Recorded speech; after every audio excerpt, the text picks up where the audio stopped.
உலகெங்கும் வாழும் ராஜ் தொலைக்காட்சி அன்பர்களே, என் நெஞ்சம் நிறைந்த நேயர்களே, எல்லாரும் நல்லா இருக்கீங்களா? உங்கள் அத்துணை பேருக்கும் உங்கள் ஆத்மார்த்த ஜோதிடர் நங்கநல்லூர் டாக்டர் பஞ்சநாதனின் இனிய காலை வணக்கங்கள். இது நம்முடைய இன்றைய ராசி பலன்கள் நிகழ்ச்சி. ஜனவரி மாதம் 28ஆம் தேதி 2026ஆம் ஆண்டு பலன்கள் பார்க்க போறோம். இன்னைக்கு புதன்கிழமை. தமிழ் வருடத்தில் இது விசுவாவசு வருடம். தை மாதம் 14ஆம் நாள். இன்னைக்கு காத்தால 7 மணி 4 நிமிஷம் வரைக்கும் தான் சந்திர பகவான் கிருத்திகை நட்சத்திரத்தில் இருந்தார். இப்போ ரோகிணி நட்சத்திரம். மேஷராசி என்பர்களே, பலருக்கு அலுவலகத்தில் இருக்கை மாறும், சேர் மாறும். இன்னைக்கு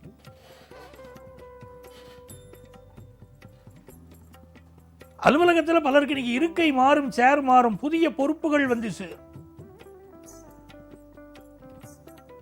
நம்ம என்ன பதவி வகிச்சுட்டு இருக்கோமோ அந்த பதவி இன்றைக்கு மாறக்கூடிய அமைப்பும் சிலருக்கு உண்டு. சிலருக்கு புதிய பதவிகளை தேடி போவீர்கள். கணவன் மனைவி உறவில் ஒருத்தருக்கு ஒருத்தர் விட்டு கொடுக்கணும். நம்ம குழந்தைகளுடைய எதிர்காலம் தான் நமக்கு முக்கியம் அப்படின்னு முடிவெடுப்பீங்க. நிறைய நன்மைகள் கூடி வரக்கூடிய நல்ல நாள். பிசினஸ்ல நல்ல லாபம் இருக்கும். ரிஷபராசி என்பர்களே, ரிஷபராசிக்காரங்களுக்கு ராசியிலேயே சந்திரன். ஒரு சந்தோஷமான நாள். பரபரப்பாக இருப்பீங்க. ஹெல்த்தில் கொஞ்சம் கான்சென்ட்ரேட் பண்ணணும், அதெல்லாம் உண்மைதான்.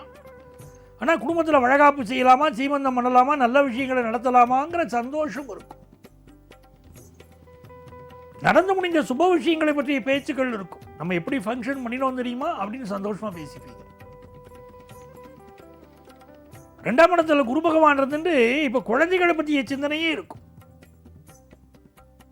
எனக்கு ஒரு மகன் பிறப்பான், அவன் என்னை போலவே இருப்பான்னு சொன்னார் பாருங்க. அந்த மாதிரி சந்தோஷம். குழந்தை பிறக்க போறதை பற்றி ஆனந்தமான கனவுகள். ரிஷபராசிக்காரர்களுக்கு குழந்தை பாக்கியத்தை எதிர்பார்க்கிறவர்களுக்கு அப்படி ஒரு சிந்தனை. பிஸ்னஸ்ல நல்ல வருமானம் வரும். எதிர்பார்க்கிற நல்ல வருமானம் வரும். சில நேரம் வருமானமே வராது. என்னடா நாள் இது நினைச்சுட்டு இருப்போம். இன்னைக்கு நல்ல வருமானம் வரும்.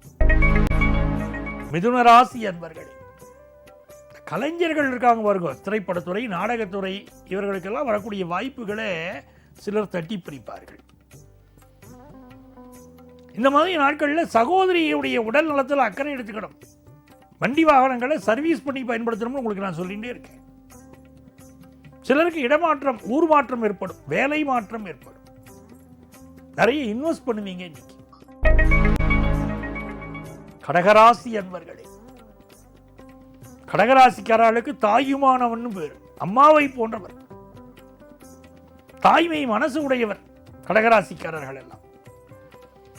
கடகராசிக்காரர்கள் என்னைக்குமே என்ன பண்ணணும்னா, பக்கத்தில் உள்ள கோவிலில் அபிஷேக பொறுப்பை நீங்க எடுத்துக்கணும். தெய்வத்திற்கு அபிஷேகம் செய்து செய்து அழகு பார்க்கணும். தெய்வத்திற்கு அபிஷேகம் செய்வதனால் உங்கள் வாழ்க்கையில் உள்ள குறைகள் எல்லாம் நீக்கும். இந்த நாள் ரொம்ப அற்புதமான ஒரு நாள். 7ஆம் இடத்துல சுக்கிரன், மகாலட்சுமியுடைய பார்வை உங்க மேல இருக்கு. பார்வையெல்லாம் இருக்கட்டும் சார், எங்கள் வீட்டுக்கு மகாலட்சுமி வருவாளா, செல்வ செழிப்பை தருவாளா? எல்லா இல்லங்களுக்கும் மகாலட்சுமி வருவா. நம்ம வீடு தூய்மையா இருக்கணும். நம்ம நல்ல ஒரு ட்ரெஸ்ஸை போட்டுட்டு ஒரு வீட்டுக்கு போறோம். நல்ல பட்டு வேஷ்டியை கட்டிட்டு போறோம், பட்டு சட்டை, பட்டு புடவை அப்படின்னு கட்டிட்டு ஒரு வீட்டுக்கு போறோம். வீட்டை சேரெல்லாம் அழுக்கா இருக்கு, அது மேல துணிமணிகளை போட்டு வச்சிருக்கிறாங்க. உட்கார மனசு வருமோ அந்த இடத்துல? இவ்வளவு நல்ல ட்ரெஸ் போட்டுன்னு வந்திருக்கோம், அழுக்கா இருக்க இந்த இடம் தோணுமா இல்லையா? சாதாரண மனிதர்களாகிய நமக்கே எப்படி தோணுச்சுன்னா மகாலட்சுமிக்கு எப்படி தோணும்? அவள்தான் சுத்தத்திற்கு அதிபதி, அவள்தான் செல்வத்திற்கு அதிபதி. ஆகவே மகாலட்சுமி வீட்டுக்கு வரணும்னா வீடு சுத்தமா இருக்கணும். இந்த நாள் உங்களுக்கு நல்ல முன்னேற்றங்களை தரும். ஃபாரின் ஆப்பர்ச்சுனிட்டி தரும். பிசினஸ்ல நல்ல கஸ்டமர் சப்போர்ட்டை கொடுக்கும். சிம்மராசி என்பர்களே, சந்திர பகவான் 10ஆம் இடத்துல இருக்கார். பலருக்கு புதுசா உத்தியோகம் கிடைக்க போறது. வேலையில தான் உங்களுக்கு பிரச்சனையா இருக்கு சிம்மராசிக்காரங்களுக்கு. இப்ப வேலை பிரச்சனை நிவர்த்தி ஆகும். சிலருக்கு கல்யாணம் பிக்ஸ் ஆகும். அந்த கல்யாண கனவோடையே இருப்பீங்க. எதிரிகள் தொந்தரவு இருக்கும். எதிரிகளை ஆனால் வென்று விடுவீர்கள். அப்படிப்பட்ட நாள். அரசு வேலை சிலருக்கு கிடைக்கும். கன்னிராசி என்பர்களே, பாக்கியஸ்தானத்தில் சந்திர பகவான்ங்கிறது ரொம்ப யோகம். கன்னி ராசி என் ராசி, ரிஷப காளை ராசி உன் ராசி அப்படின்னு திருமணத்தை பற்றி பேசுவீங்க. குடும்பத்தில் சந்தோஷம் இருக்கும், அந்யோன்யம் இருக்கும்.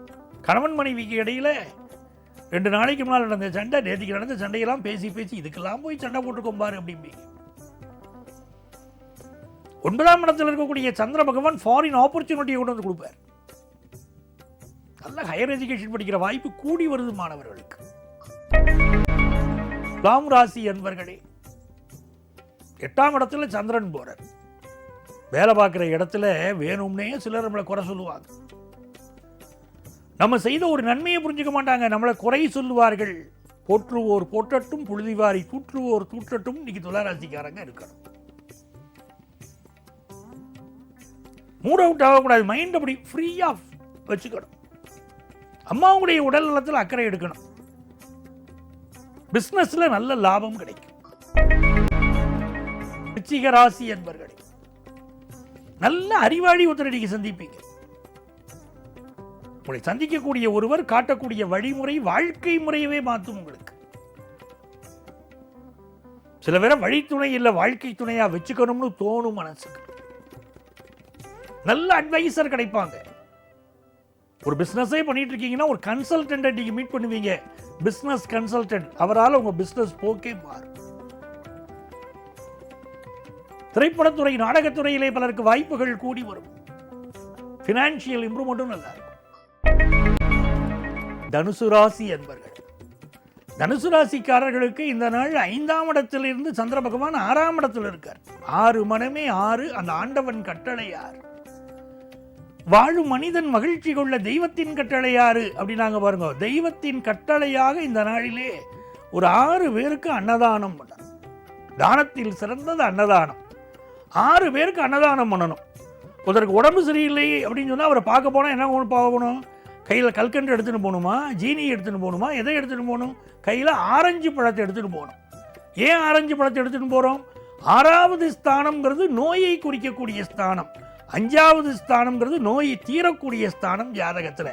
ஆகவே தான் 6 5ஆக வேண்டும், நோய் தீர வேண்டும் என்பதற்காக தான் ஆரஞ்சு பழத்தை கொண்டு போகிறோம். நோயாளிகளை பார்க்க போகும்போது பலருக்கு தாற்பயம் தெரியாது இல்லையா, நீங்கள் தெரிஞ்சுக்கலாம். ஆரஞ்சு பழத்தை எடுத்துகிட்டு போய் தான் நோயாளிகளை பார்க்கணும். சில பேர் ஹார்லிக்ஸ் எடுத்துகிட்டு போய் கொடுப்பாங்க அந்த காலத்தில். அந்த மாதிரி இந்த நாள் நோய் தீர்வதற்கு இறைவனை வழிபாடு செய்யுங்க. நல்ல வேலை வாய்ப்பு கிடைக்கும், நிறைய முன்னேற்றம் கிடைக்கும். இன்னைக்கு மகர ராசி என்பர்களே, இந்த நாள் காதலில் வெற்றி அடையக்கூடிய நாள். நிறைய பேர் லவ் ப்ரப்போஸ் பண்ணுவாங்க. இன்னைக்கு இளைஞர்கள் மத்தியிலே மகிழ்ச்சி இருக்கும், ஒரு ஆனந்தம் இருக்கும், தெய்வ அனுக்கிரகம் உண்டு. குலதெய்வ வழிபாடு வெற்றியை தரும். நினைத்த காரியங்களில் எல்லாம் வெற்றியை பெறக்கூடிய அற்புதமான நாள். உங்கள் மகள் வாழ்க்கையிலே இன்றைக்கு பலருக்கு கல்யாணம் ஃபிக்ஸ் ஆகும். மகளுக்கு மகனுக்கு கல்யாணம் ஃபிக்ஸ் ஆகும். சிலருக்கு வயது சம்பந்தப்பட்ட பிரச்சனை இருக்கும், அதில் மட்டும் கான்சென்ட்ரேட் பண்ணணும். கும்பராசி என்பர்களே, கும்பராசிக்காரர்களுக்கு கல்வியில் ஒரு வளர்ச்சி. 10th +1 +2 படிக்கிறவங்களுக்கு முன்னேற்றம். நீங்கள் எதிர்பார்க்கக்கூடிய வியாபார செய்தி ஒன்று கைக்கு இன்னைக்கு வந்து சேரும். தன பிராப்தி அதிகரிக்கும், குடும்ப ஒற்றுமை அதிகரிக்கும். கணவன் மனைவிக்கு இடையிலே விட்டு கொடுத்து செல்வது அப்படின்னு ஒருத்தருக்கு பேசிப்பீங்க. இனிமேல் நம்ம சண்டையே கொடுக்கக்கூடாது, அதுவும் குழந்தைகள் முன்னால் சண்டை போடக்கூடாது, அந்யோன்யமாக வாழணும் அப்படிலாம் முடிவெடுப்பீங்க. ரொம்ப நல்லா இருக்கும் இந்த நாள், மகிழ்ச்சியான நாள். மீனராசி என்பர்களே, பிஸ்னஸ் ரீதியாக புதிய ஒப்பந்தங்களில் கையெழுத்து போட போறீங்க. அக்கம் பக்கத்து வீட்டுக்காரங்க பார்த்தா முறைச்சிக்கிட்டே இருக்காங்க பாருங்க, இனிமே பார்த்தால் கை உலுக்கிக் கொள்வீர்கள். சில பேர் பார்த்தீங்கன்னா ஒரே ஃப்ளாட்டில் இருப்பாங்க. நீங்கள் எங்கே எதில் இருக்கீங்க? நான் 13Bயில் இருக்கேன். நீங்கள் எங்கே இருக்கீங்க? நான் 7Bயில் இருக்கேன் அப்படின்னு பேசிப்பாங்க. ஒருவரை ஒருவர் எத்தனை வருஷமாக இருக்கீங்கன்னா 10 வருஷமாக இருக்கும் அப்படிம்பாங்க. ஒரே அப்பார்ட்மெண்ட் தான், ஆனால் ஒருத்தருக்கிடையே ஒருத்தருக்கு ஒரு அன்பும் ஒரு பேச்சும் இருக்காது.